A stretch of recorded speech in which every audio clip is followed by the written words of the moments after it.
एक बार की बात है, एक राजा ने अपने राज्य में एक परीक्षा आयोजित की।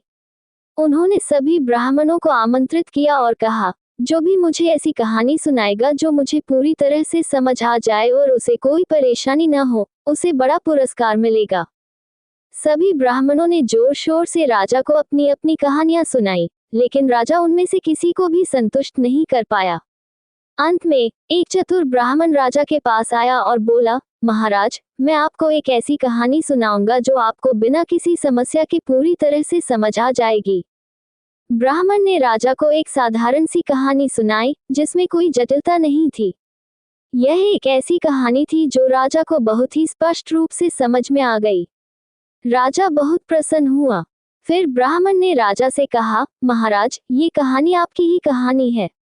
आप अपने राज्य के प्रति बहुत आलसी हो गए हैं और राज्य के काम में कोई ध्यान नहीं दे रहे हैं। राजा को ब्राह्मण की बातें सुनकर बहुत आश्चर्य हुआ और उसे अपनी गलतियों का एहसास हुआ। उसे अपनी आलस्य की वजह से राज्य को हो रहे नुकसान का पता चला।